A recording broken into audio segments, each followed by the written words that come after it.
భద్రాద్రి కొత్తగూడెం జిల్లా భద్రాచలంలో నిన్న సాయంత్రం 7 గంటల సమయంలో పోలీసులకు కూనవరం రోడ్లో వాహన తనిఖీలు నిర్వహిస్తూ ఉండగా సుమారు 7 గంటల 20 నిమిషాలకు కూనవరం నుంచి భద్రాచలం వైపుగా అశోక్ లేలాండ్ దోస్త్ వాహనాన్ని నలుగురు వ్యక్తులు వాహనాన్ని వేసుకుని కూనవరం వైపు నుంచి భద్రాచలం వైపుగా కొంత దూరంలో పోలీసు వారిని చూసి అశోక్ లేలాండ్ వాహనాన్ని వెనక్కి మళ్లించి తప్పించుకుని పారిపోయే ప్రయత్నం చేయగా అట్టి అశోక్ లేలాండ్ వాహనాన్ని కొంత దూరం వెంబడించి పట్టుకుని ఆర్టీఓ ఆఫీసు వద్దకు తీసుకొచ్చి వెలుతురులో అట్టి వాహనాన్ని తనిఖీ చేయగా అందులో 110 నిషేధిత గంజాయి ప్యాకెట్లను ఎయిర్ కూలర్లో ఉపయోగించే వెట్టివేలు పీచులతో పెట్టుకుని అక్రమ రవాణా చేస్తూ పట్టుబడ్డారు. 110 ప్యాకెట్లు సుమారు 1,48,300 విలువ గల 222.966 కేజీల ప్రభుత్వ నిషేధిత గంజాయిని పంచనామా చేసి పోలీసులు స్వాధీనం చేసుకున్నారు. పట్టుబడిన నలుగురు వ్యక్తులతో పాటు యజమానిని గంజాయిని విక్రయించిన మరియు కొనుగోలు చేస్తున్న వ్యక్తులపై కూడా కేసు నమోదు చేశారు పట్టణ పోలీసులు.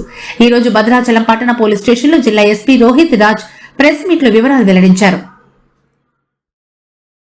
రోజు Bhadrachalam town police station limits లో వెహికల్ చెకింగ్ లో భాగంగా వెహికల్ చెక్ చేయగా అశోక్ లేలాండ్ వెహికల్ చెక్ చేయగా దాంట్లో సుమారు 222.9 kgs of dry ganja seize చేయడం జరిగింది. దీని వర్త్ వచ్చేసి 1,11,00,000 రూపాయల వర్త్ ఇది. దీంట్లో 4 మెంబర్స్ అక్యూజ్డ్ అరెస్ట్ చేయడం జరిగింది. దీంట్లో ఇంకా 3 అక్యూజ్డ్ అబ్స్కాండింగ్లో ఉన్నారు. వాళ్ళ కోసం కూడా స్పెషల్ టీమ్స్ ఫామ్ చేసి ప్రయత్నం చేస్తున్నాము. ఈ దొరికిన ఈ 4 ముద్దాయిలలో కూడా 2 మోతుగూడెం విలేజ్కి చెందిన వాళ్ళు, వీళ్ళందరూ కూడా ఏపీ స్టేట్కి చెందిన వాళ్ళు, వీళ్ళు సప్లయర్స్. అదేవిధంగా మరో 2 అక్యూజ్డ్, దీంట్లో 2 కూడా హైదరాబాద్కి చెందిన వాళ్ళు, వీళ్ళిద్దరు కూడా ట్రాన్స్పోర్టర్స్. వీళ్ళు బేసికల్గా ఏంటంటే మల్కాన్గిరి ఒరిస్సా నుంచి వయా మోతుగూడెం తీసుకెళ్ళి దీన్ని సోలాపూర్ మహారాష్ట్ర రాష్ట్రానికి తీసుకెళ్ళాలి వీళ్ళ ప్లాన్ ప్రకారం.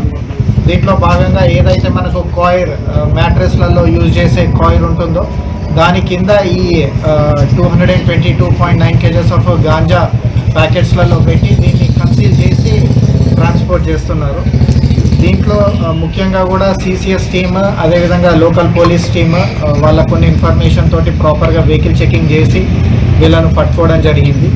ఇదే కాకుండా కూడా జిల్లాలో కూడా భద్రాద్రి కొత్తగూడెం జిల్లా మనకు బార్డర్ డిస్టిక్ అవడం వల్ల ఏపీకి, ఛత్తీస్గఢ్కి, అదేవిధంగా ఒరిస్సాకి మనకు గాంజా ట్రాన్స్పోర్టేషన్ కూడా ఎక్కువ ఉంటుంది. దానికి కూడా జిల్లా పోలీస్ యంత్రాంగం అన్ని రకాలుగా ప్రయత్నం చేస్తూ ఈ సంవత్సరంలో 2025లో nearly 6,000 cases of ganja seize చేయడం జరిగింది. దీని వాల్యూ వచ్చేసి సుమారు 30 కోట్లు విలువ చేసే గంజాయిని సీజ్ చేయడం జరిగింది. అంతేకాకుండా అరెస్ట్ చేసిన అక్యూజ్డ్లలో ఎవరైతే ఈ రిక్వైర్మెంట్ ఉన్న దగ్గర కౌన్సిలింగ్ ఇప్పించడం జరుగుతుంది. అదే కాకుండా కొంచెం ఇంకా గ్రావిటీ ఎక్కువ ఉంటే అరెస్ట్ చేసి వాళ్లకు ప్రాపర్గా బుద్ధి చెప్పడం కూడా జరుగుతుంది.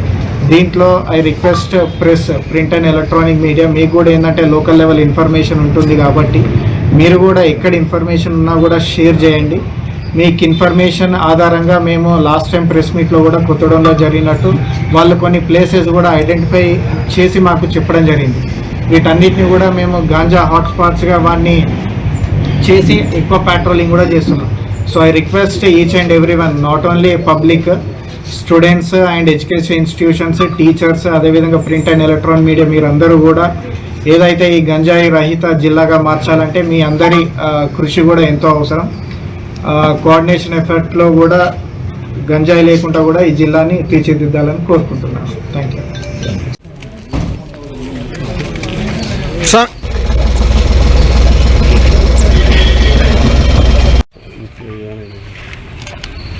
అరే మీ చేతులు తీసాను.